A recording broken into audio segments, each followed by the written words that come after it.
मुंशी प्रेमचंद की बहुत ही प्रसिद्ध कहानी है नमक का दरोगा। आज हम नमक के दरोगा कहानी पर बात करेंगे। तो चलिए आइए शुरू करते हैं कहानी नमक का दरोगा। बात उस समय की है जब नमक का नया दफ्तर बना था।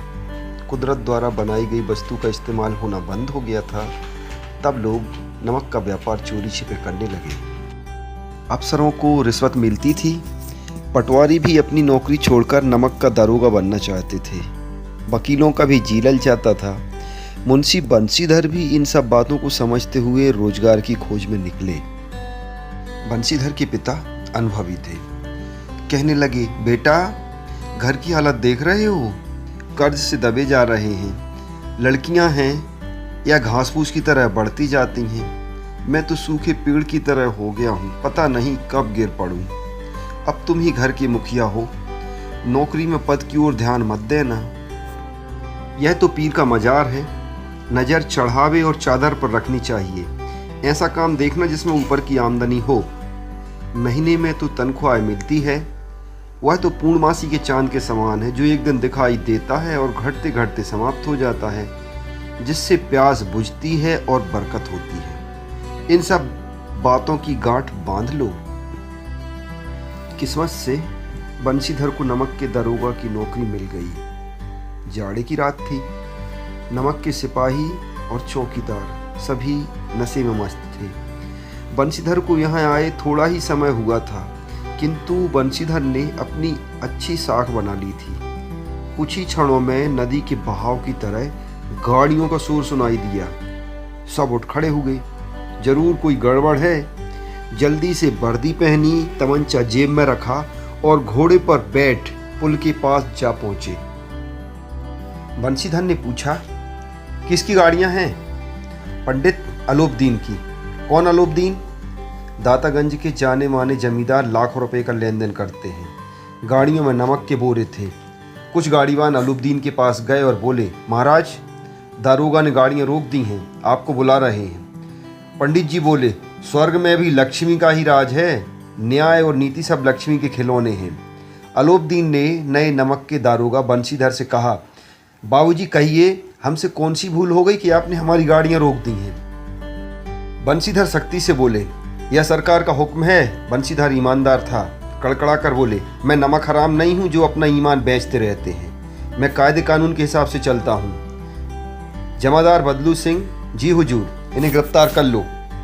पंडित जी ने 40,000 रुपये तक की पेशकश कर दी, लेकिन बंशीधर नहीं पहुंचे।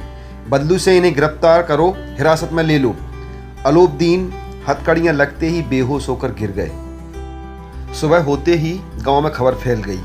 सब टीका टिप्पणी करने लगे, जिसमें दूध में पानी मिलाकर बेचने वाले दूधिया, जाली दस्तावेज बनाने वाले सेठ और साहूकार अलोपदीन सिर झुकाए अदालत की ओर चल दिए। अलोपदीन साम, दाम, दंड, भेद, नीति सब में माहिर थे। मुकदमा शुरू हुआ, बहस हुई, लेकिन जज साहब ने उन्हें बाइज्जत बरी कर दिया। जज ने कहा, पंडित अलोपदीन पर लगाए गए आरोप झूठे और भ्रम में डालने वाले हैं। फैसला सुनकर वकील उछल पड़े। बंशीधर को आज एहसास हुआ कि संसार में न्याय, ईमानदारी सब ढोंग है। बंशीधर के घर पहुंचते ही बूढ़े मुंशी बोले, जी चाहता है कि तुम्हारा और अपना सिर फोड़ लूं। माँ बाप को बड़ा दुख हुआ। उनकी जगन्नाथ और रामेश्वरम की यात्रा मिट्टी में मिल गई। कुछ दिन बीत गए। सांझ के समय बूढ़े मुंशी जी बैठे राम नाम की माला जप रहे थे। उसी समय उनके दरवाजे पर रथ रुका। हरे और गुलाबी पर्दे, सुंदर बैल, गर्दन में नीले धागे, सींग पीतल से जड़े हुए। कई नौकर लाठियां कंधे पर रखे हुए थे। गुरु मुंशी देखते ही दौड़े। बोले, पंडित जी हमारा सौभाग्य है जो आप मेरे घर आए। मैं आपको क्या मुंह दिखाऊं? मुंह पर कालिख लगी है, लड़का निकम्मा है। अलोपदीन ने बंशीधर से कहा, दरोगा जी इसे खुशामद मत समझिए। उस रात अधिकार बल से मुझे अपनी हिरासत में लिया था, किंतु आज मैं अपनी मर्जी से आया हूं। बंशीधर समझ गए कि वह मुझे लज्जित करने आया है। तो बंशीधर बोले, यह आपकी उदारता है। मुझसे गलती हुई, उसे माफ़ कीजिए। मैं सत्य, ईमानदारी और धर्म से जकड़ा हुआ था। अलोपदीन ने एक मुहर लगा हुआ दस्तावेज निकाला और उसे बंशीधर के सामने रखकर बोले, इस पद को स्वीकार कीजिए और हस्ताक्षर कीजिए। जब तक हस्ताक्षर नहीं करेंगे मैं आपके घर से नहीं जाऊंगा।